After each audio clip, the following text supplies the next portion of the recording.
2. The haves and the have-nots.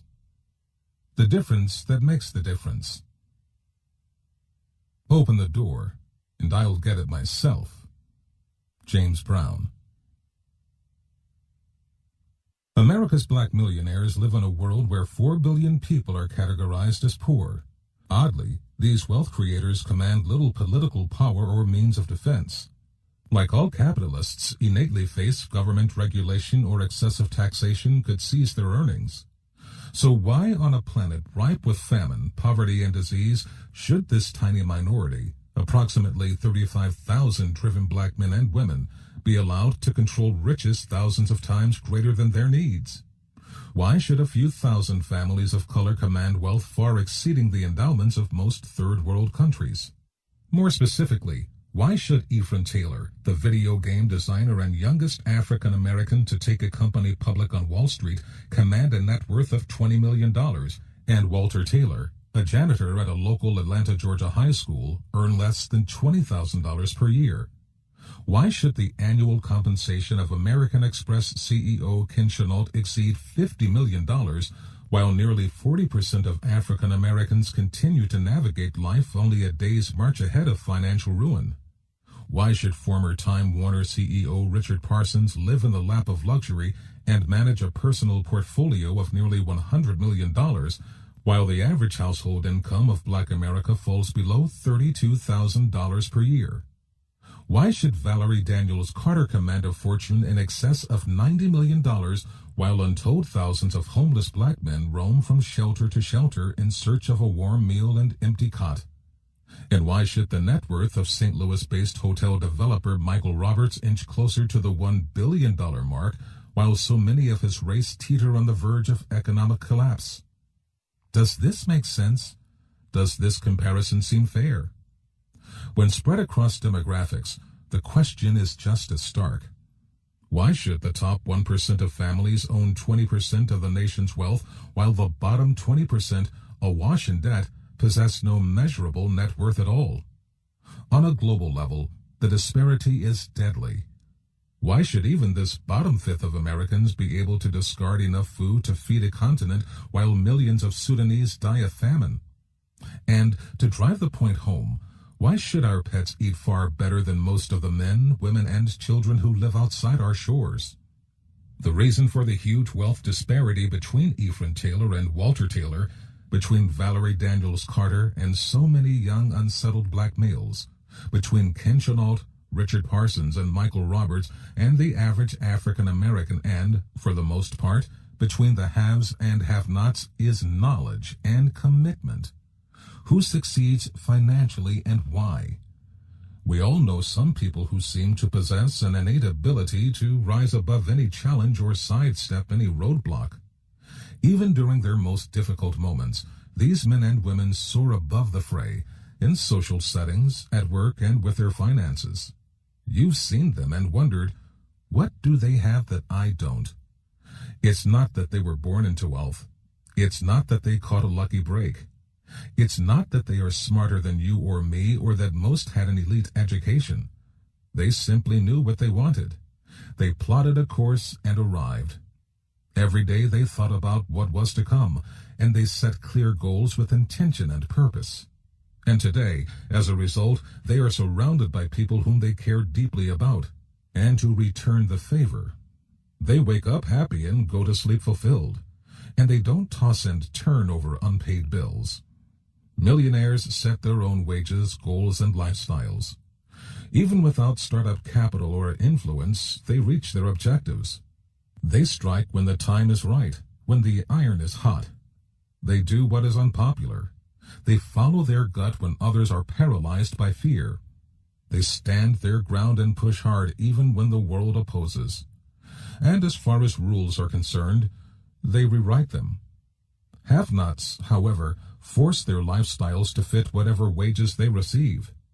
They fail to call on innate talent, gifts, or prowess, robbing themselves of a say in their own economic welfare. But if they wish to blame their misfortune on external circumstances, they will find small comfort in statistics compiled by those who have investigated the subject. According to Census Bureau data, There has never been a better time to crack the seven-figure mark. At the beginning of the 20th century, a mere 5,000 millionaires existed. Today, more than 10 million men and women have reached that coveted but not so elite status, and this number is expected to double within the next 10 years. 80% of all millionaires can be classified as first generation.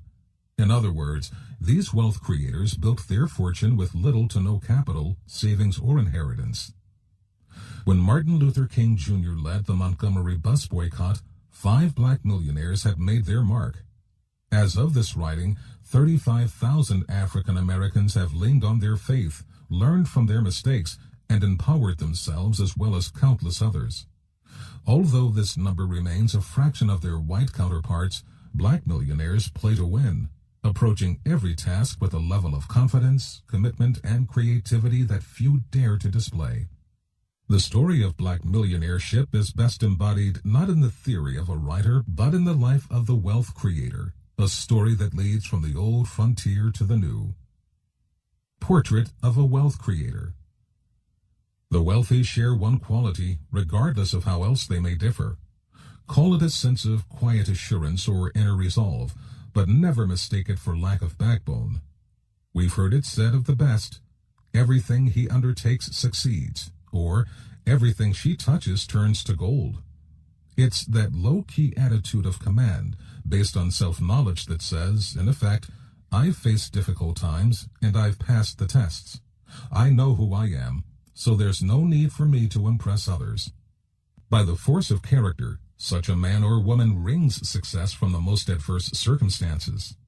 Their poise and ability increase in direct ratio to their number of accomplishments. As time goes on, they are reinforced not only by their own success, but by their associates' faith in those abilities. Earl Graves possesses this quality. Over the past 40 years, he has built an empire that he runs with a personal touch. It's called Earl G. Graves Limited, and it specializes in publishing, media relations, and beverage sales. As I walked into Graves's Fifth Avenue Manhattan office, I began to size him up right off the bat. I immediately knew I had never met anyone so focused. When you're organized, you lay claim to a special power. You walk and conduct your affairs with a sense of purpose. Your priorities are clear and in full view. You orchestrate complex events with a masterful touch. In Graves's spacious office, adorned with awards and handsomely framed pictures, I sat attentively. For the next few hours, I was utterly captivated. Graves came of age during the Civil Rights era and has dedicated most of his professional life fostering change to America's balance of wealth and power, so that any person of color can increase his or her net worth. His platform, Black Enterprise Magazine, was the first publication devoted to African American entrepreneurs and corporate executives. Founded in 1970 with the help of a $175,000 Small Business Administration startup loan, Graves has since created a media empire that at last count earned more than $50 million in revenues. Like most African Americans who aspire to business, Graves had few resources and far fewer black role models to inspire him when he decided to step into a field usually reserved for the well-to-do and the well-prepared. Graves's father, a West Indian shipping clerk who plied his trade in New York City's garment district, trilled that education was the ticket to prosperity and financial independence. He constantly drove home the message, be the boss, buy it, own it, run it. It was only natural that I would produce and market a magazine targeted to black men and women who wanted to get ahead. If Martin Luther King Jr. was the spokesperson for civil rights and Bishop Tutu the voice for human rights, then Earl Graves, through Black Enterprise Magazine, has been Black America's champion for economic rights. As a young entrepreneur, Graves continued, I was intrigued by the concept of tapping into the minds of the nation's most talented African Americans, business owners, and professionals, providing a forum for their ideas and advice. But what Graves has really done is to influence others through his creativity and innovation, taking an idea in an industry where 9 out of 10 startups fail, molding it editorially, motivating and inspiring its audience, and launching the project in the worst business year, 1970, of the past 4 decades. And further, he marketed it to reluctant advertisers. Marketing a business magazine has never been an easy task. Bruce Forbes started the bi-weekly Forbes in 1917. After a decade-long struggle, his eldest son, Henry Luce, launched Business Week and Fortune in 1930 while he was still an undergraduate at Yale. But here is a new type of magazine, said an openly excited Graves in 1970. It's black and it's about business. The time is absolutely right for black enterprise. Nearly 4 decades later, the magazine is considered the source book that records the economic, political, and social ups and downs of black Americans. Wealth creation has always been Graves's focus. He reached his current status by working at his craft, perfecting his skills, and playing to his strengths. Over the years, he and a loyal cadre of employees have increased the magazine's circulation to 230,000 with a readership in excess of 2 million. What's unusual is that this occurred as the monthly magazine made the transition from closed to open circulation. We had arguably the most successful switchover in publishing history, Graves shared. We converted our readership while increasing circulation. In 1981, Black Enterprise went newsstand and added to its already impressive growth. The idea of change, particularly the type of change that the world of enterprise can generate, turns Graves on. It permeates his being. It's what fuels the man, what drives him and his staff. Ironically, what he is trying to change is the only idea that slows him down, the notion of being black in an economic world. Graves is masterfully using his voice to seek nothing less than a revolution throughout the marketplace to prove that blacks are just as capable of generating wealth as any other group. When preparation meets opportunity. After graduating from college, Graves entered the Army in 1958. The only options open for blacks were to teach, join the civil service, or the Army. The military was just what he needed. There he developed a talent for organization. He learned to lead, delegate, and plan with authority. Although he made captain ahead of schedule, the military was clearly not the career he coveted. He dreamed of running his own ship. Gradually, an idea took shape. When his tour was up, Graves returned to New York and dabbled in real estate. In his first 3 months, he sold 9 houses, enough to pay for a wedding and furnish a modest apartment. In 1965, he went to work for the Justice Department, a job that eventually led to an assignment with Robert Kennedy, then a New York senator. Graves's official title was Administrative Assistant responsible for monitoring various economic programs and special events. Working for Kennedy, Graves admitted, played an enormous part in my personal development. Robert Kennedy was a man totally unfamiliar with failure. I joined Kennedy's staff as an administrative assistant. I was now working for an icon from a family of icons. Kennedy's world was filled with a steady stream of power brokers, elite athletes, and other celebrities. As one of his aides, his world of power and privilege became accessible to me. In turn, I shared my world. Brooklyn and the voters that other politicians had often ignored. When he announced his presidential candidacy in 1968, we were all optimistic that his dedication to civil rights and social justice would change the country. For 3 years, Graves was on the Kennedy fast track as the senator seemed destined to become president. But his plans were shattered when Kennedy was cut down by an assassin's bullet. Graves lost a dear friend and mentor, and he was out of work with a wife and 3 small children to care for. Stunned by these circumstances, Graves lost his way. He tried his hand in real estate again, hoping for the same thrill that Kennedy provided, but it didn't measure up. Several Fortune 500 companies came calling, and some even offered a position or 2. But he declined. Almost as a diversion, he started a consulting firm, mainly as an excuse to give himself more time to ponder his next step. But with his meager savings, time was a precious commodity.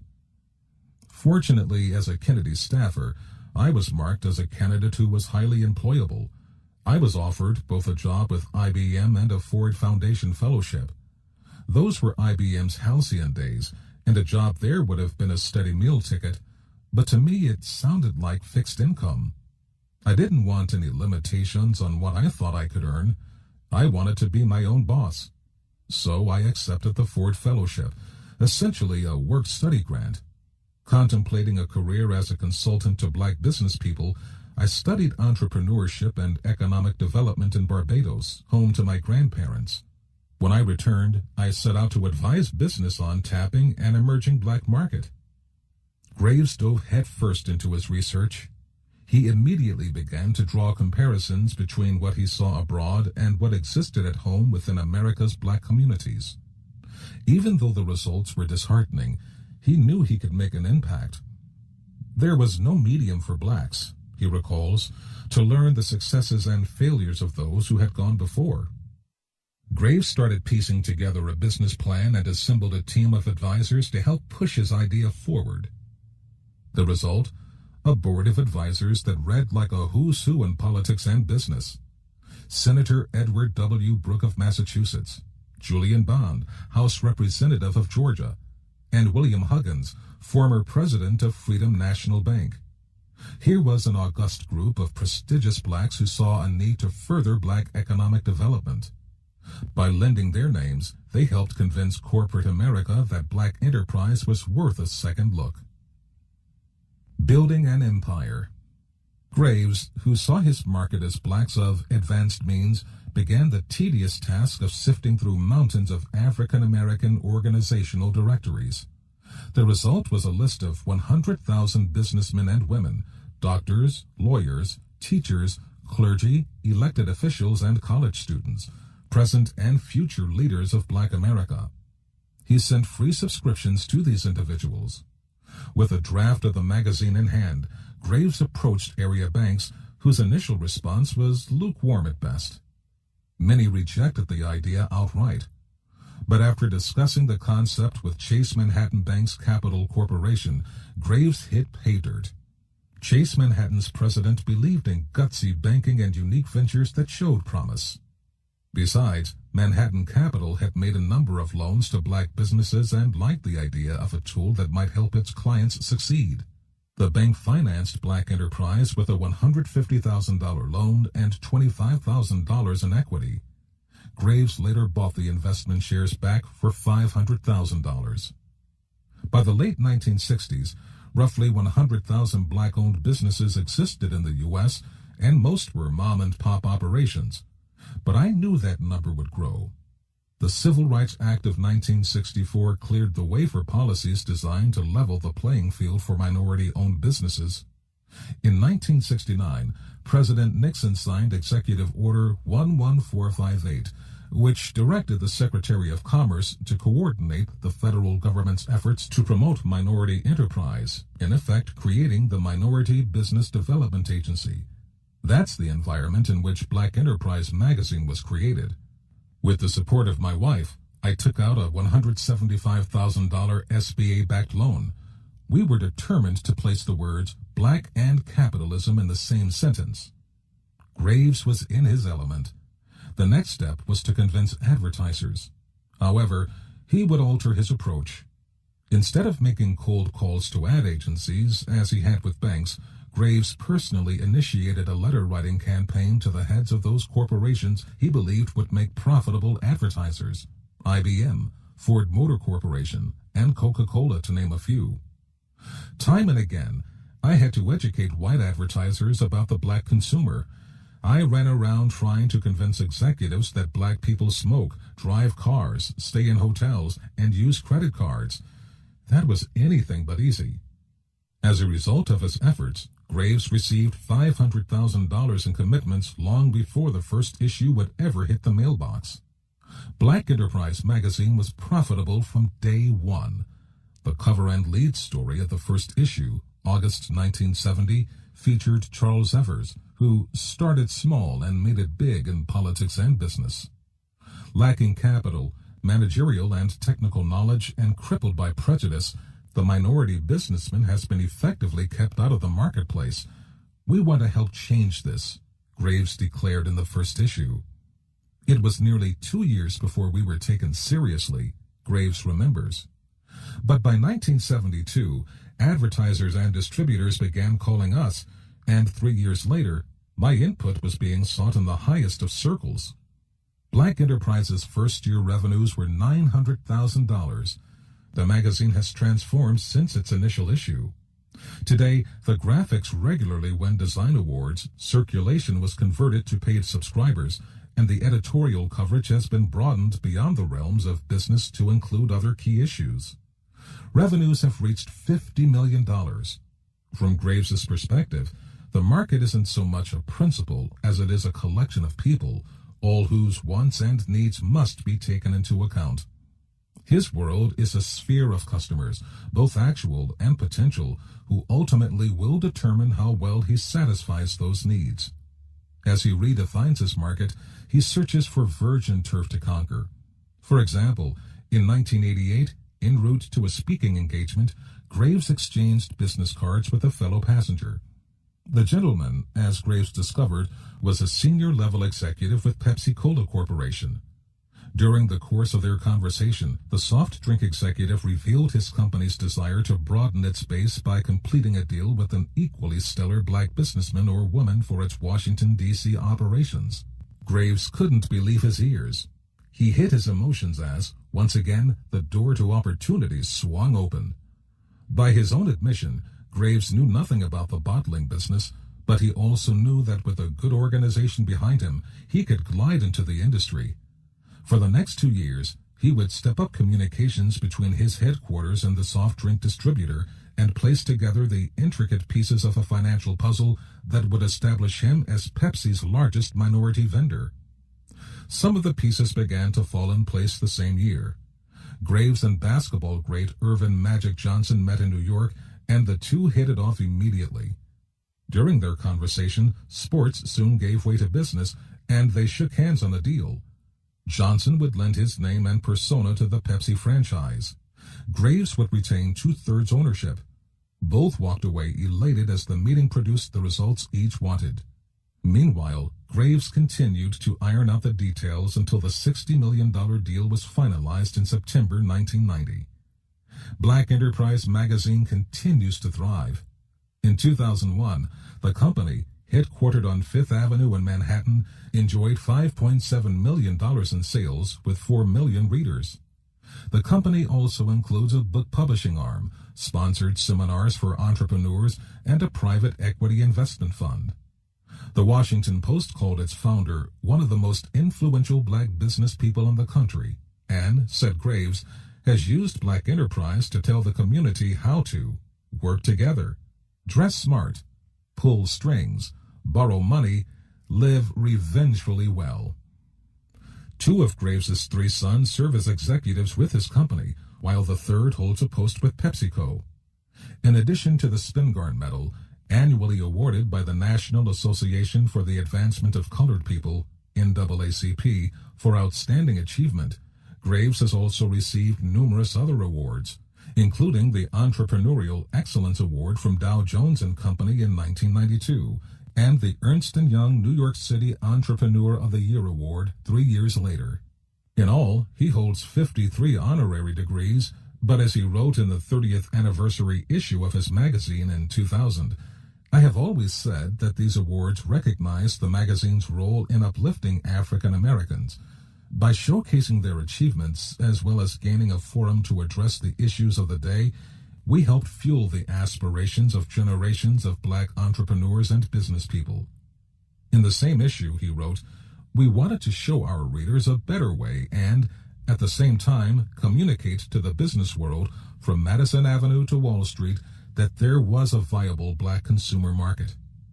It was my vision to show a more positive side of African American participation in the business mainstream. Along the way, we would carve a path for future generations."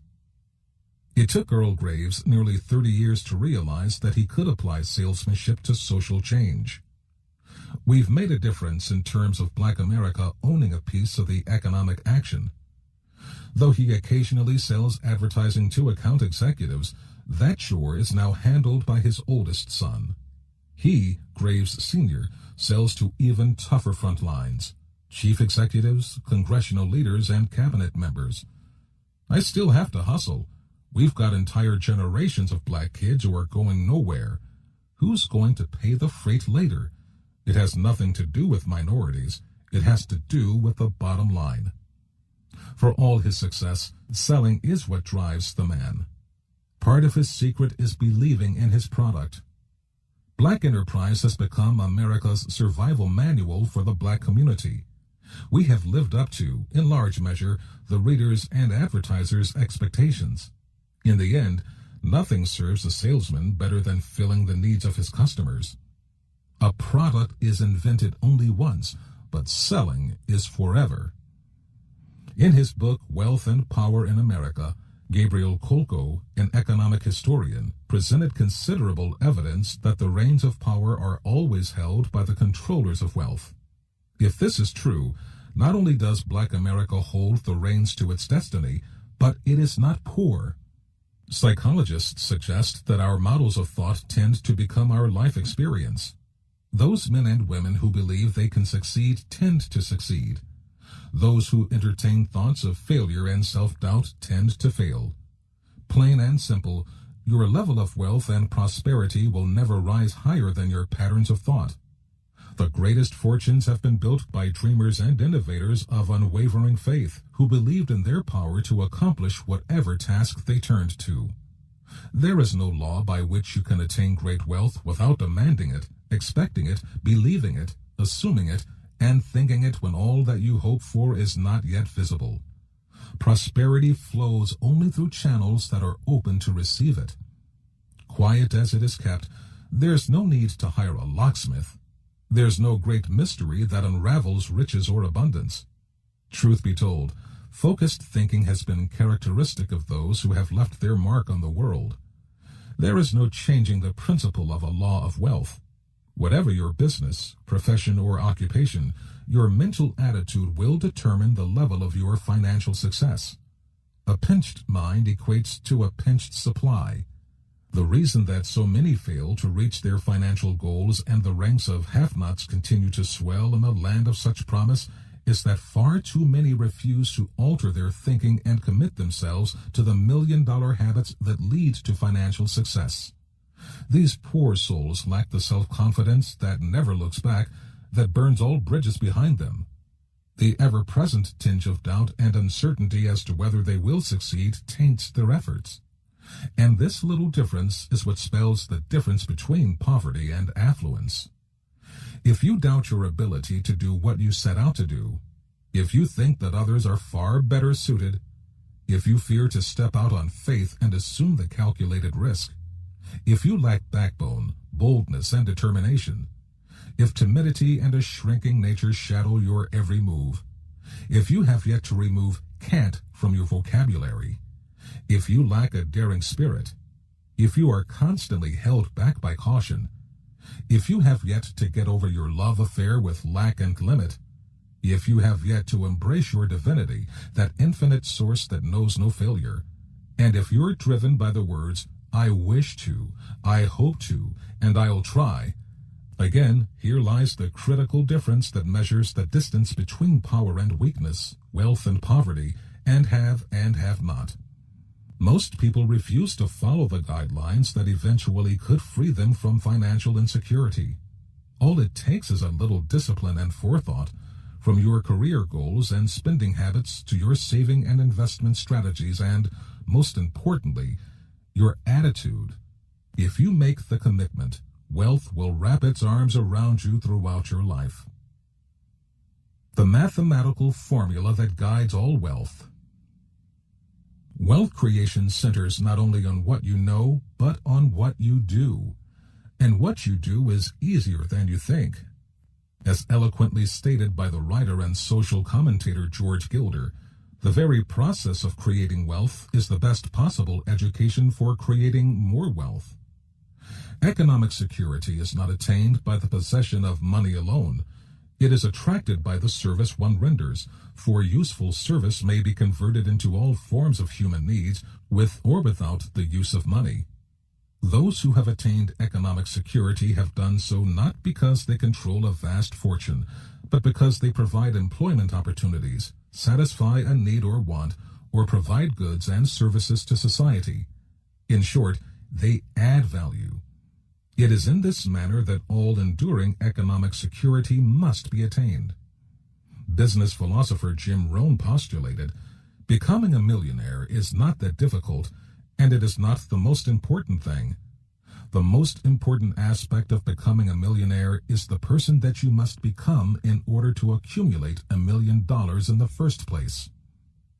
Rohn's insight couldn't be more timely. In order to generate wealth, you will be required to alter your mindset, shifting from the individual who constantly worries about his or her finances to the man or woman who is fortunate enough to concern him or herself with everything but money. You must drastically alter your habits if you are to achieve your financial goals. Or, as one respondent in this study pointed out, the first million is difficult, but the second million is inevitable. Writer and worldly philosopher Earl Nightingale shared his formula for compensation. More than 50 years ago, Nightingale explained that the amount of money you receive will always be in direct proportion to the demand for what you do, your ability for what you do, and the difficulty of replacing you. For example, in our current economy, highly skilled workers will out-earn unskilled employees who in all probability can be easily replaced. This is not to say that any one individual is superior to, inferior to, or more important than another. This formula and example centers on compensation only.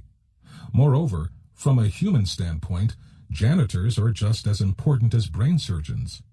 However, the amount of money each will earn will be in direct proportion to the demand for what they do, their ability to do what they do, and the difficulty of replacing them. A person can be trained to clean and maintain a building in only a few days, and replacing that employee is not difficult. A brain surgeon spends many years learning the profession, often at great sacrifice and expense, and he or she cannot easily be replaced. As a result, the surgeon might earn as much money in an hour as a janitor might earn in a month. These extreme cases are used to show the relation of income to demand, skill, and supply, but this principle is as definite as the law of gravitation and just as unerring as the principles of mathematics. As the result of countless interviews and surveys, I've discovered that wealth is the byproduct of a specific mental attitude. There is little secret that society can be divided into three groups: the poor, the middle class, and the wealthy. Not only does each group think differently regarding money, but the haves and the have-nots also hold different views on the other 8 variables that comprise a well-lived, fruitful life. Call it what you may, the mentality of the rich, a prosperity consciousness, or the calculus of compensation. Millionaireship is the outward manifestation of a mathematical formula that is as true and consistent as 1 + 1 = 2. For example, bury a pebble, and it will obey the law of gravity. Bury an acorn, and it will obey a higher law and grow. That's the inward nature of each. Just as the source of true success lies within each of us, wealth also emanates from within. Research suggests that 3 primary goals can be found in the mindset of the poor, the middle class, and the wealthy. The primary goal of the poor is survival. The aim of the middle class is comfort, and the objective of the wealthy is freedom and control. Your personal belief regarding money eventually will define how much money you will earn. If you possess a scarcity mentality, you will seek either comfort or, like the poor, live out your existence day to day. If your outlook revolves around abundance, you will seek freedom. The scripture that admonishes us to seek and you will find applies equally to our finances. If you seek to survive, you will. If it's comfort that you desire, you will find it. If your mission is freedom, you will land on its shores. As I uncovered, there is power in long-term positive thinking. This simple act can and will create a fortune if you make it a habit. As the calculus of compensation summarizes, the men and women in this study were rich in mind long before they became rich in life. To further refine your study and analysis of Black America's wealthy, be sure to listen to, implement, and incorporate the next viewpoints and everyday actions into your financial life. Haves versus have-nots will show you how. More important, this chapter will motivate you to try. Driver 1. Life, survival, or achievement. When asked, what does money mean to you, and what qualities most likely lead to financial success, the majority of millionaires in this study summed it up well.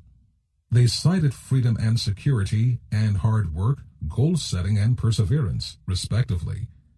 When asked about the best aspects of possessing money, virtually none mentioned high-priced toys or the ability to purchase the desires of their heart. Instead, far and away the most common response focused on freedom, self-determination, and controlling their destiny. One female respondent in particular felt compelled to share her thoughts. Somewhere deep within me, I always sensed that my day would come, yet for me, the path to success was never about fame or fortune. It was about the process of continually seeking to be better, to challenge myself to pursue excellence on every level. The question I ask every day is the same as it has always been. How much further can I stretch to reach my full potential? Dream big. Dream very big. Work hard. Continue to move in the direction of your goals. And once you've done all you can, stay the course. Driver 2.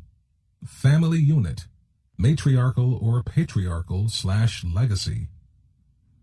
In 1965, when Senator Daniel Patrick Moynihan published Moynihan's War on Poverty, suggesting that the out-of-wedlock birth rate and the number of families headed by single mothers, both nearly 24%, pointed to the dissolution of the social fabric of the Black community, Black scholars berated the author and dismissed his findings.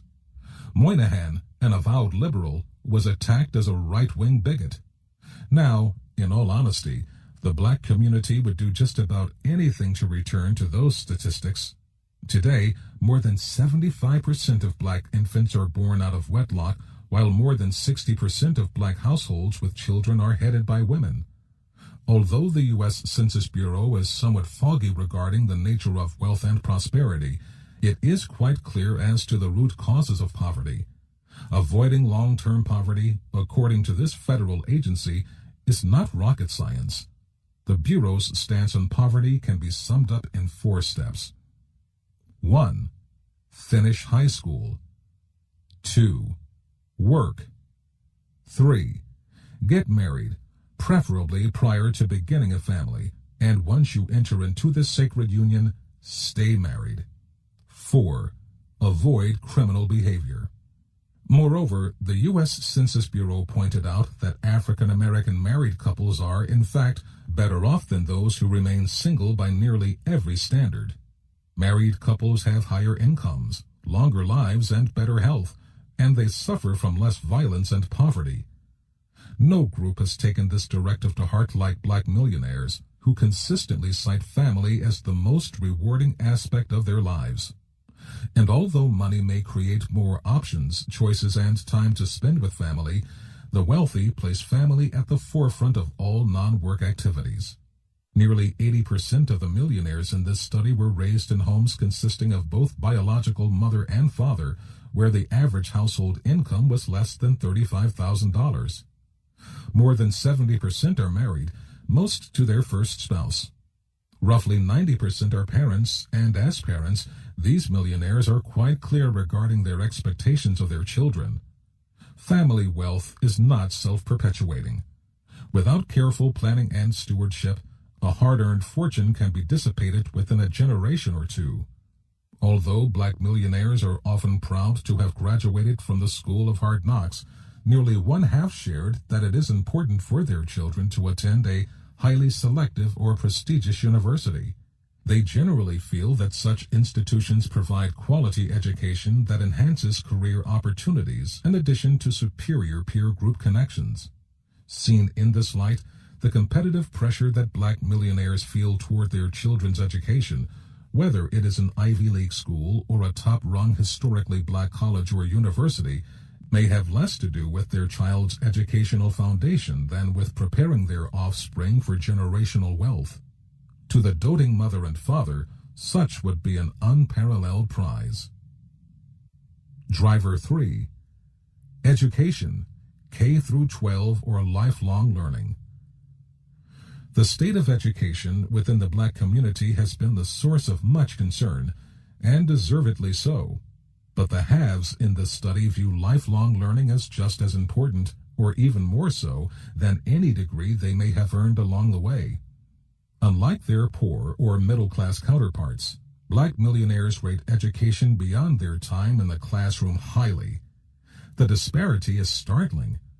A Carnegie Foundation report states that the black high school dropout rate in many urban areas exceeds 50%.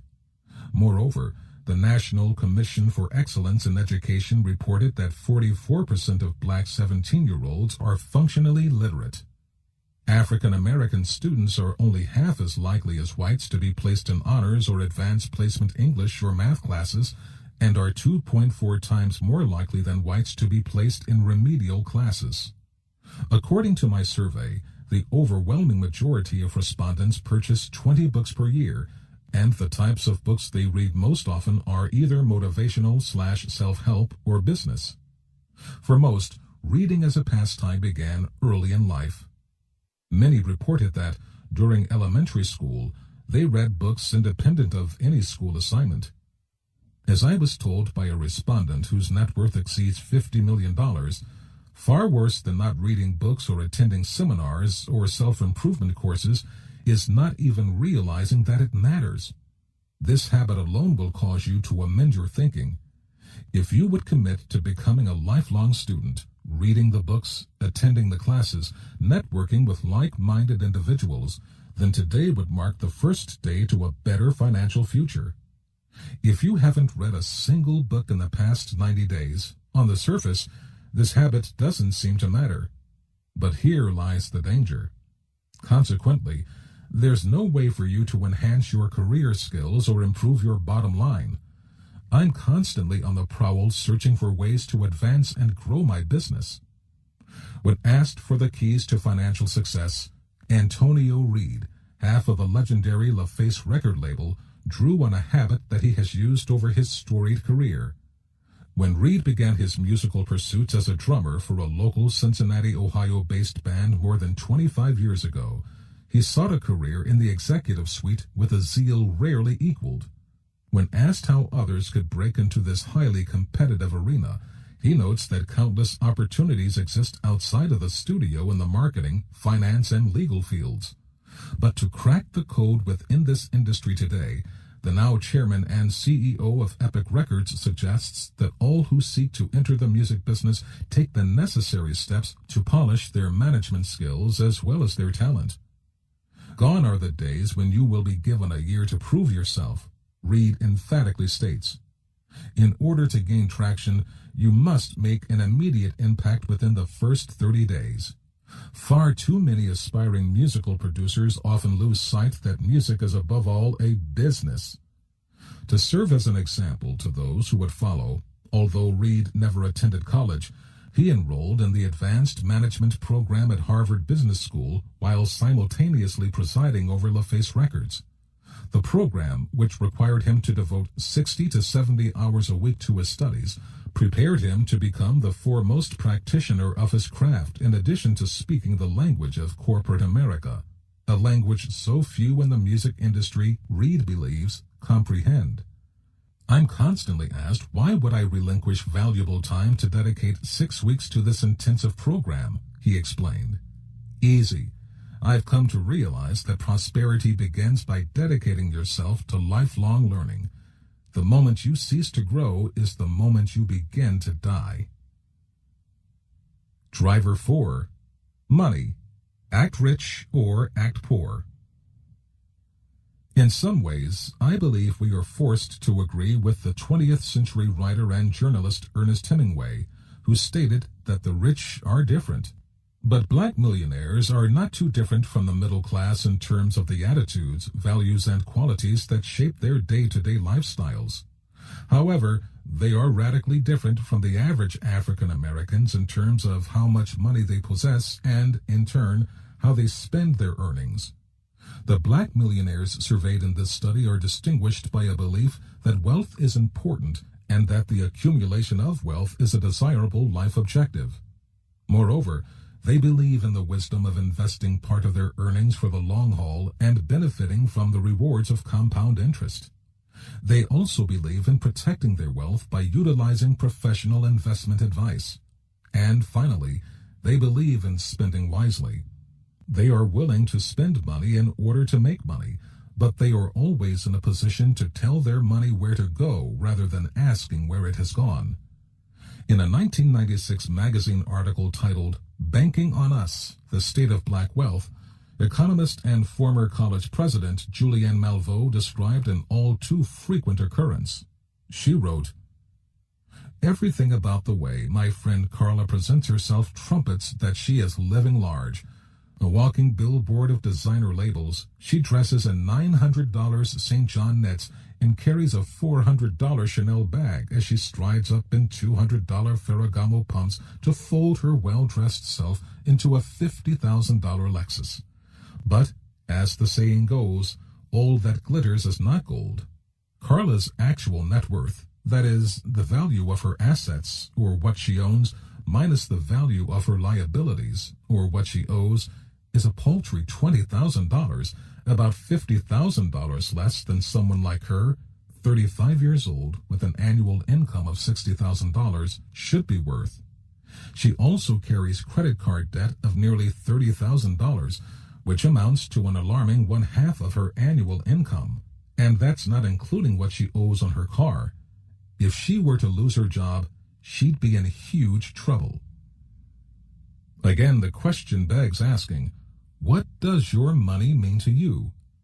What message does it bring? Does it say, eat, drink, and be merry, for tomorrow we must die? Does it mean clothes for the naked, bread for the starving, schools for the ignorant, hospitals for the afflicted? Is it a message of generosity, or does it cry out, more, more, more? Does it bring a message of comfort, of education, of an opportunity to aid your fellow man or woman? Is it filled with promise and purpose, or is its appearance deceiving? Does your money speak to your character, your aims, and your ambitions, or does it point out your lack of values or shallow standards? Before you offer your response and make the life-changing decision to join the ranks of the financial elite, unlike Carla, I suggest you discard whatever media-driven images you may have about the wealthy. Most people who are hoping to look wealthy are doing just that. An expensive car or designer fashions does not constitute affluence. In fact, the opposite is closer to the truth. Millionaires in general are too often stereotyped by the media, especially in reality television, as possessing not only gaudy, extravagant tastes, but also irresponsible fiscal habits. The media also reinforces this perception by focusing on the small percentage of individuals who do live such ostentatious lives. While these people do exist, it is particularly common among those living off inherited wealth. They are the exception, not the norm. We've seen the public and professional misconceptions regarding the genesis of wealth and the mindsets of the affluent. This, in turn, has led to a slew of myths about how the wealthy dispose of their income. For starters, black millionaires are quite serious when it comes to earning and spending their money. Yes, it's true, some within this income bracket may indulge, both monetarily and socially. However, these gatherings and affairs are few and far between. Events such as these typically are conducted behind closed doors and gated walls, where participants know they will be surrounded by those of similar financial means. Since the length of time people have been affluent will, in some way, determine how they will spend their money and live their lives, there is little need to impress. Although the majority in this study use the services of a financial advisor or seek out expert investment advice, black millionaires are hands-on when it comes to managing their wealth. When asked to select the phrase that describes you best, nearly 1 out of 4 said, disciplined about spending money. Conversely, fewer than 2% responded, a bit extravagant. In terms of personal shopping, these consumers could be listed as intelligent shoppers who scour through newspapers and online websites for the best deal. Their spending is dispersed across a variety of outlets, from retail stores to the internet. Their designers of choice? Typically Ralph Lauren, St. John, Tiffany, and Louis Vuitton. Where Carla would be attracted to these labels as symbols of status and prestige, value, price, and customer service are the driving factors that influence respondents' purchasing decisions. 80% stated that they always search for bargains, and 25% use coupons. Their stores of choice? Sam's Club, Costco, and Walmart, in addition to high-end retailers such as Nordstrom's and Bloomingdale's. 1/3 replied that they rarely finance or buy on credit. With regard to your spending habits, 2/3 replied that they limit wants in order to fit income. Though their homes are far from palatial, the average appraised value was less than $299,000. Black millionaires are certainly proud of their residences, and they invest considerable time and money in home improvements. 1 in 5 shared that their form of splurging is to redecorate their home. The millionaires in this study own between 3 and 4 cars, and their garage is more apt to feature a Ford or Chevy than a Maserati or Bentley. Brands of choice include Mercedes, Lexus, BMW, GM, and Ford in that order. The consumer behavior of Carla and her fellow have-nots may be driven by the need to demonstrate that they have arrived, but the wealthy refuse to be guided by such directives. One respondent, a female Detroit-based business owner and a millionaire several times over, was more than honest. I've got no problem mouthing the words, "I can't afford it." I've come to know that the art of keeping begins with the art of spending. Prior to any major purchase, the financial elite are apt to ask 3 critical questions. Is this expenditure necessary? Will this purchase add to my wealth or diminish it? Is this an impulse or a planned purchase? By now, a common thread is apparent regarding the consumption patterns of the affluent. Although the wealthy enjoy the benefits and options that money presents, their spending can be categorized as nothing short of thoughtful and prudent. Plain and simple, their thinking is guided by this maxim: if he or she looks rich, he or she isn't. Living lives of excess, exorbitance, and waste runs counter to their values. Or, as another Detroit-based millionaire who owns a slew of businesses in the Midwest remarked, the poor keep score by cars and clothes, the middle class keeps score by degrees and titles, but the wealthy keep score by their bank account. The monetary benefits of character, faith, and principle are simply beyond computation. Driver 5. Work. Necessary evil or life work. Virtually every success story mentioned in this book involves someone working longer or harder than his or her peers. As a child, Tyra Banks was drawn to photography and fashion. Radio personality Tom Joyner slaved away for thousands of hours in obscurity prior to being labeled the fly jock, traveling from Chicago to Dallas every day. Perhaps nothing tops Maceo Sloan's ordeal. He ground away for years perfecting the art of investing before he ever got his chance. Throughout countless conversations, the wealthy were quick to extol the virtues of hard work. Many told tales of 70 and 80-hour work weeks and spending nights and weekends in the office. Several respondents revealed that their personal road to wealth began when I took any job that crossed my hand, even a position that paid minimum wage. Their number 1 rule: start earlier, work harder, and stay later. As one respondent blurted, whoever can rise before dawn 365 days a year never fails to make his family rich. But beyond sheer hard work, persistence, and grit, other factors are equally, if not more important. Not surprisingly, the wealthy love their work. Initially, I mistakenly reasoned that these individuals love money so much they'd do anything to attain it. However, I found the opposite to be true. More than 70% of respondents agreed with this adage. Do what you love and the money will follow. Those interviewed were more apt to be entrepreneurs, professionals, and executives, occupations that require intense periods of focused attention. Several spoke of their contributions in their particular field or industry.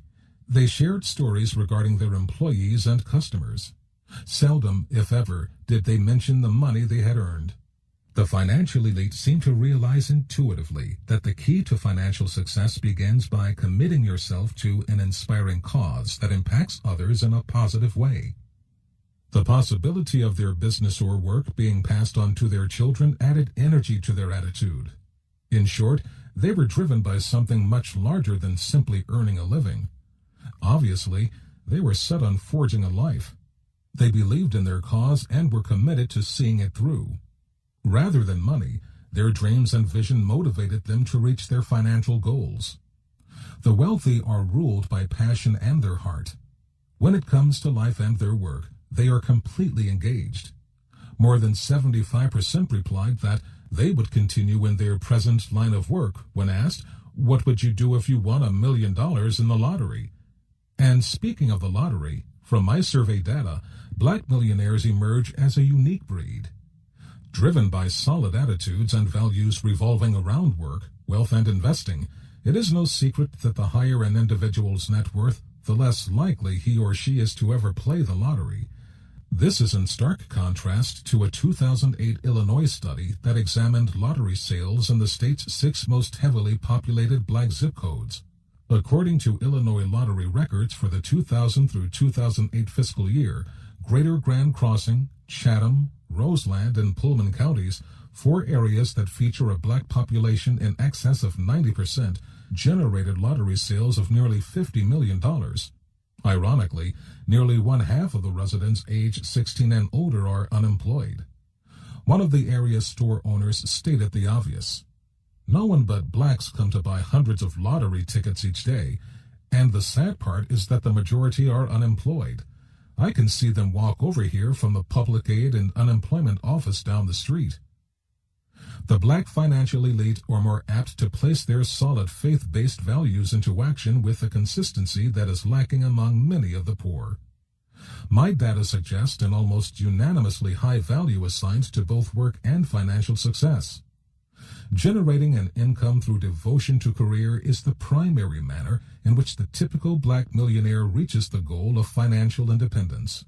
Sure, everyone wants to win the lottery, and even the wealthy play for fun, but they don't spend half of their paycheck on tickets, and winning the lotto is not their primary strategy for creating wealth. As a number of respondents have openly stated, it should dawn on people that with the lottery, as with any other form of gambling, the house wins and the neighborhood loses. Driver 6. Time. Present to past or future. In his longitudinal study conducted in the 1950s and published in 1964 as The Unheavenly City, Edward Banfield of Harvard University studied the qualities that predict upward mobility. He sought to uncover the root causes of wealth and economic success as they relate to the individual's siblings, family, race, and succeeding generations. This highly regarded social scientist studied and compared his findings against the most common factors known for financial success. His 10-year study led him to a single attribute that he concluded was a cause of prosperity, more accurate than any other quality or trace discussed in previous research. He called this variable the time perspective, defining it as the amount of time an individual takes into consideration when planning his or her day-to-day activities or rendering important decisions. In short, the time perspective refers to the planning process, either short or long-term, an individual utilizes when pursuing current or future goals and objectives. Banfield rationalized that the longer you could project yourself into the future, the greater your chances for financial success. For example, the young newlywed couple that begins to save in order to finance their child's college education practices the long-term perspective. Moreover, the student who graduates from college, enters medical school, and perseveres through years of internships and residency, and subsequently, after nearly a decade of intense training, proudly gains the title board certified position is another example of the long-term perspective. And, not surprisingly, the millionaires in my study utilized a long-term perspective.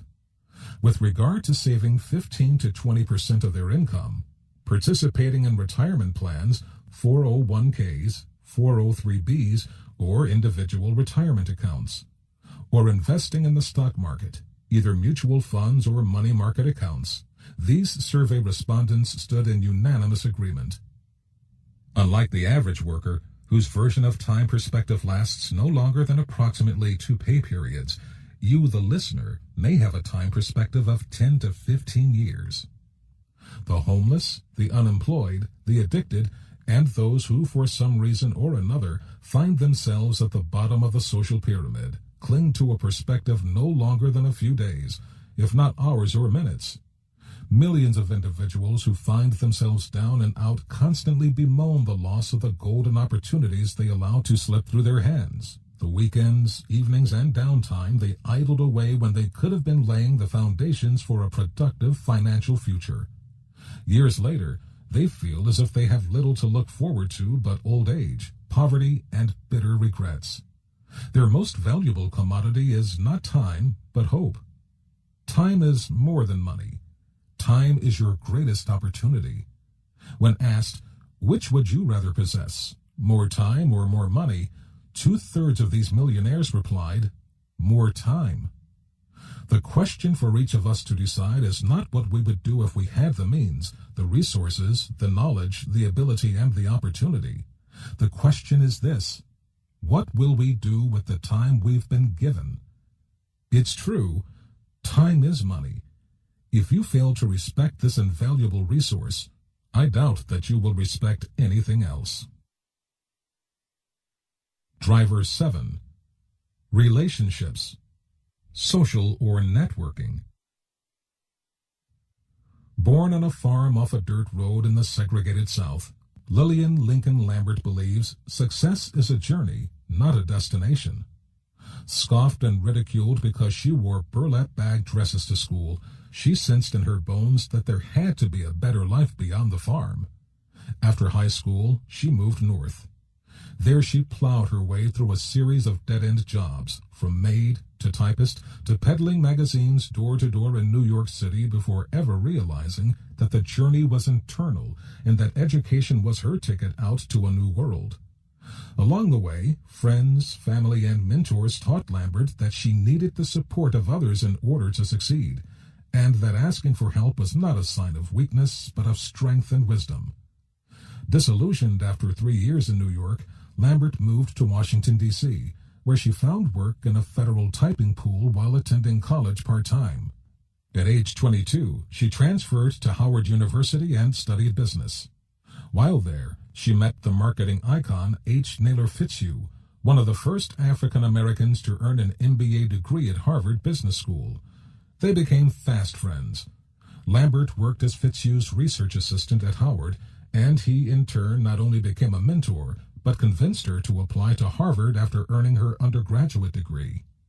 When Lambert arrived at Harvard in 1967, she didn't realize that she was one of only 6 African American students and the only black female in a class of 800. During her first year, Lambert and 4 black classmates discussed the need to increase black enrollment in the renowned business program. With the support of Dean George P. Baker, the group persuaded corporate partners and foundations to recruit and increase their funding efforts among African American students. As a result, the Harvard Business School African American Student Union was formed. Over the next 2 years, the organization increased the number of black students 7-fold while significantly improving financial aid and career development opportunities among African American students. In 1969, Lambert became the first black female to graduate from Harvard Business School. Her story is that of a poor country girl who was raised on a hard-scrabble farm in rural Virginia and became a successful entrepreneur, achieving the American dream on her own terms. For 25 years, she has served as president and CEO of Centennial One Incorporated, a building maintenance company headquartered in Landover, Maryland, which she launched on a shoestring, $4,000 in savings and a $12,000 line of credit. Built pretty much from the ground up through the power of networking, her roster of clients included ABC News, Dulles Airport, Hewlett-Packard, Nations Bank, Northrop Grumman, and the one-time consulting giant Arthur D. Little. With initial revenues of $150,000 and 20 part-time employees, she grew the enterprise to $20 million in sales, boasting more than 1,200 employees before selling it in 2001. I share Lambert's story to point out that attaining wealth requires more than determination and its accompanying psychological traits. Most people who are wealthy credit a large part of their success to their ability to cultivate and sustain meaningful and prosperous relationships. In a word, Black Millionaires Network. Many seem to do it compulsively, whether they realize it or not. For the financial elite, networking is a means of reaching a goal, achieving an objective, even if, like Lambert, they initially lack funds or resources. To those blasting forward with nearly nothing, the most valuable and easily accessible resource to draw on is other people. The most affluent individuals in our society, at every level, are those men and women who know the greatest number of wealthy people. They organize their schedules and daily routines in order to place themselves within their sphere of influence. Once connected, they immediately begin to form new, positive reference groups.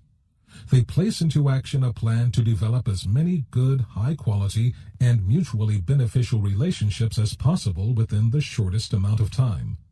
Whereas have-nots may be quick to say, "It's who you know," the wealthy would challenge that thinking and reply, "It's what you know about who you know as well as who knows you." Or, as Lillian Lambert shared in her 4 keys to financial success. 1. Plan your work but remain flexible. Due diligence is critical. You may be forced to navigate detours, challenges, or a new way of thinking in order to achieve your goal and reach your destination. 2. Push yourself out of your comfort zone. Take a risk. You won't achieve anything by staying in a box. It's counterproductive. Never underestimate your skills or strengths or how much you can accomplish or achieve. Don't worry about the distance. Only concentrate on the direction. 3. Lean on your network, but be careful with whom you associate. Few choices will influence your future more so than this decision. Surround yourself with like-minded individuals who share your passion, beliefs, and desire. Build a team who shares your commitment and who complement your skill set. Your net worth will be reflected by your network. 4. Stay positive. Look at the bright side. Transforming your life begins by transforming your mindset. Opportunity often resides in difficult circumstances. It's a popular belief that who you know matters most in life, but no group believes this more fervently or works more ardently to cultivate their personal networks than Black millionaires. Nearly 2/3 of respondents agree that networking is the key to financial success. Moreover, this survey points out that Black millionaires view networking as a way to connect with others to whom you can turn for advice and counsel. They cite networking as a way of conducting business and a way of life. Driver 8. Destiny, fate, or dream? Chance or choice? In his best-selling book Outliers, the widely read journalist Malcolm Gladwell postulated that there are 2 categories of highly successful people: those who attribute their success to the ability to set and achieve personal goals, and those fortunate few, or outliers, as Gladwell calls them, who find themselves born to perform a specific task. With regard to the fortunate few, these individuals are usually well aware of their life's work while they are relatively young, and their thoughts, dreams, vision, and energies are in complete alignment. I was raised by parents who instilled in me a strong work ethic and the expectation that I would succeed regardless of my chosen path. explained Deborah Lee, CEO of Black Entertainment Television, BET, as well as the highest-ranking African-American female executive at Viacom Incorporated, BET's parent company. At an early age, I was taught that my destiny lay within, that a power existed that if I awakened it, aroused it, developed it, and matched it with honest effort, I could literally change the world. With a demanding job and positions on the boards of Eastman Kodak, Marriott International, and Revlon, Lee's days are hectic. But no matter the pace, her calling and purpose fit together like lock and key. Also joining the ranks is Dr. Benjamin Carson, the famed neurosurgeon. Carson can be seen in the halls of Johns Hopkins Hospital pursuing his life's work, trailed by dozens of physicians from the wee hours of the morning until late at night. In spite of Carson's countless awards and recognition, during the course of an interview, I was pleasantly surprised at his warmth and accessibility. His only mission is to deliver better health care and enhance the quality of life for all those who cross his path. Lee Jenkins, a personal friend and one of the fortunate few, is easily the top black stockbroker and money manager in Atlanta, Georgia, if not the Southeast. When not working with his clients, he can be found delivering his message on finance and sales to those searching for a better life. Like Carson, he starts early and works late. He loves his work and has built his investment practice to the point where he easily fits into the 1% profile within this study. Thousands of men and women in all fields of study could be labeled part of the fortunate few. Early on, these individuals identified the star they were meant to follow, and they followed this point of light their entire lives. At their core, Black America's financial elite know and practice the power of dreaming big dreams. They have long since abandoned the notion that they are powerless over the circumstances of their lives. Nearly 95% said that they live by clearly defined goals, and 25% replied that goal setting is the key to financial success. When asked, "How do you view yourself?"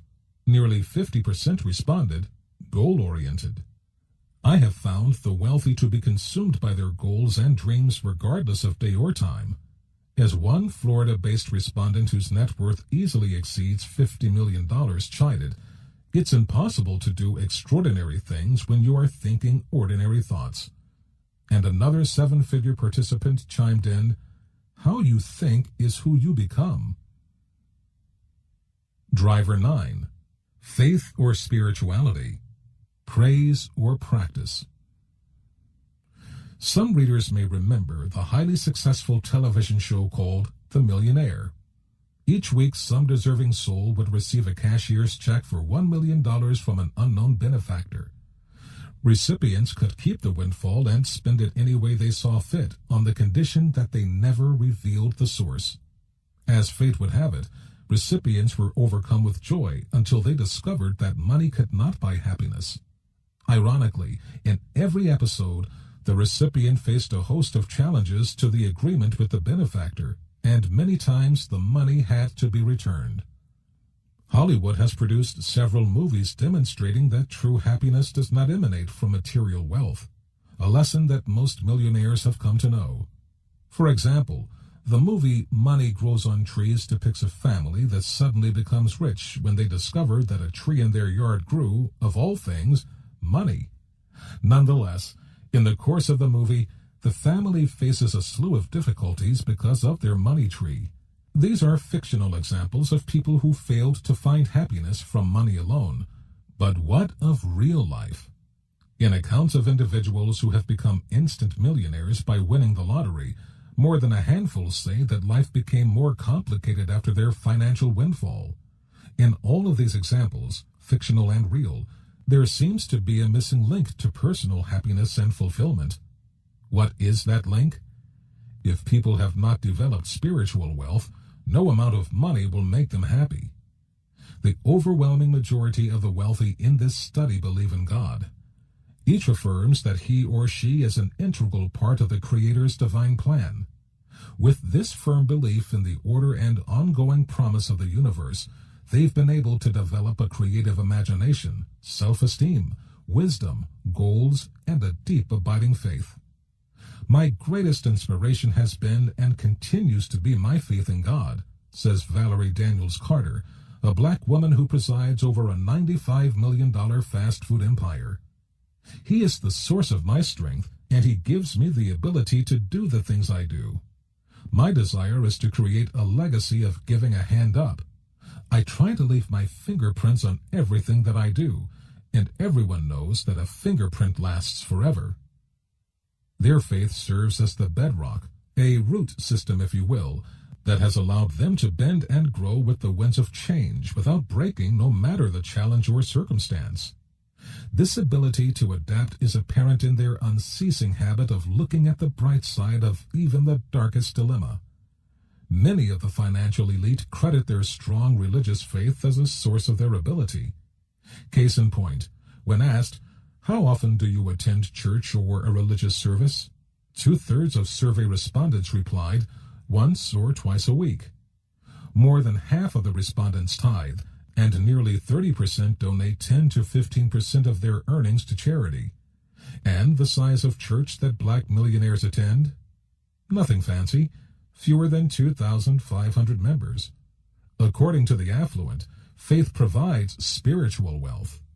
It is the source of love and nurtures the risk-taker with wisdom. Whereas material wealth is dependent on a bevy of factors that sometimes lie outside of our control, spiritual wealth lies completely in our hands. The type of faith that seems to make a difference in the pursuit of financial success is that which provides inner strength on a consistent basis. That means nurturing the belief system regularly, usually on a daily basis through prayer and meditation. However, another component is necessary. An old Russian proverb states, "Pray to God, but row for the shore." This type of activist spirituality characterizes the wealthy who express a deep spiritual faith. New rules of money. Everything that I have learned over the course of this research suggests that financial success follows a predictable course. It's not the best and brightest who attract great wealth. If that were so, our colleges and universities would be stacked with the Oprah Winfreys and Bob Johnsons of the world. Nor is millionaireship simply the sum of our creativity and the efforts we make on our own behalf. Truth be told, the ability to attract abundance and prosperity is a gift. The haves are those who've been given opportunities and who have had the strength and presence of mind to seize them.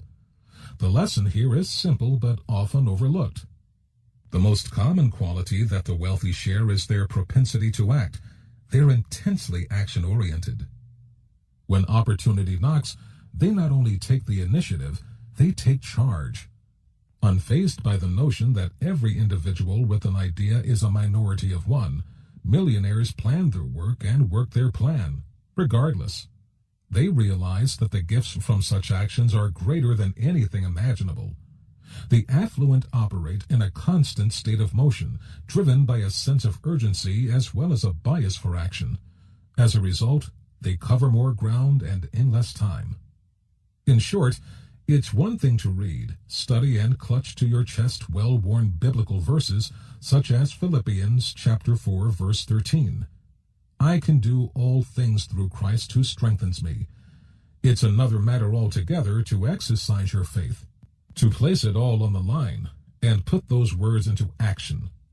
The financial elite in this study not only talk the talk, they walk the walk. Yes, it's true, all things are possible for him that believeth, but your goals and financial objectives will never see the light of day until you put your faith into action. The ultimate question is, of course, how does all of this apply to you? It doesn't, unless you are prepared to change those habits that continue to lead you down the road to lack and limit. These ideas change nothing unless you are poised to open your mind to the possibilities to believe that, with diligence, desire, and some proven smart direction, you too can join this elite body of wealth creators. Charles Darwin, the 19th century English naturalist, was correct when he observed, "It is not the strongest of the species that survives, nor the most intelligent, but those the most responsive to change." In other words, it is not so much what you do with your hands as what you do with your mind that counts. Millionaire lesson number 3. The poor keep score by cars and clothes. The middle class keeps score by degrees and titles, but the wealthy keep score by their bank accounts.